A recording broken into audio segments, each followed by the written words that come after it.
BP was in the process of drilling a well. The well was called the Macondo well. To drill the Macondo well, they had to hire a drilling machine, a drilling rig, a floating rig. That was called the Deepwater Horizon. In the process of closing the well, they made a series of technical errors that resulted in oil coming back up instead of staying under the cap they were trying to insert. Over 4 million barrels of oil were discharged into the Gulf of Mexico, which resulted in oiling of over 1,000 miles of shoreline, lots of issues with impacts on the creatures that live in the ocean there. Fisheries were shut down. Tourism obviously was impacted. It was a double hit, both financially and environmentally, in the Gulf of Mexico. As one of our experts at trial said, pretty much everywhere the oil went, it caused injury.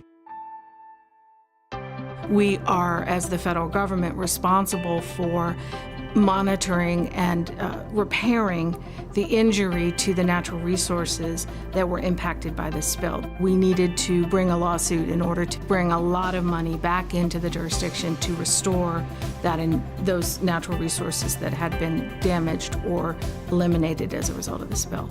This was an extremely large effort. The general view with which I agreed was the stakes were very high for the nation, for the government to make sure it put its best foot forward sort of on these claims. We knew we had a good case going in, but trying to prove some gross negligence, it's a difficult thing to prove. Tonight, 5 years after one of the worst environmental disasters this country has ever seen, BP has agreed to pay a record $18.7 billion to the federal government and 5 states so badly damaged by the Deepwater Horizon oil spill. The court found that, in fact, the explosion was the result of a course of conduct that BP engaged in that constituted gross negligence. Civil penalty of $5.5 billion is, of course, unprecedented by orders of magnitude, bigger than any other penalty prior to this case. And it goes to special purposes, which is some of it goes to an oil spill fund to be prepared for the next oil spill.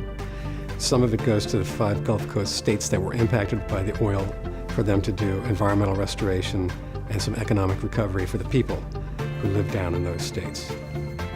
I think time will tell as we see what the long-term environmental impacts of the spill actually are, and we're able to see the impact of the settlement on the lives of the people and the environment down there. We'll be able to judge the efficacy of the settlement that was reached, but near term I think we all agree that this was unprecedented and required a huge amount of teamwork that was brilliantly done by the Department of Justice.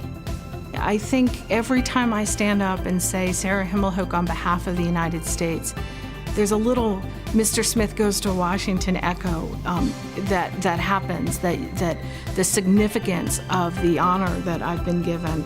We believed in what we were doing. We believed in the honor and the importance of what we were doing.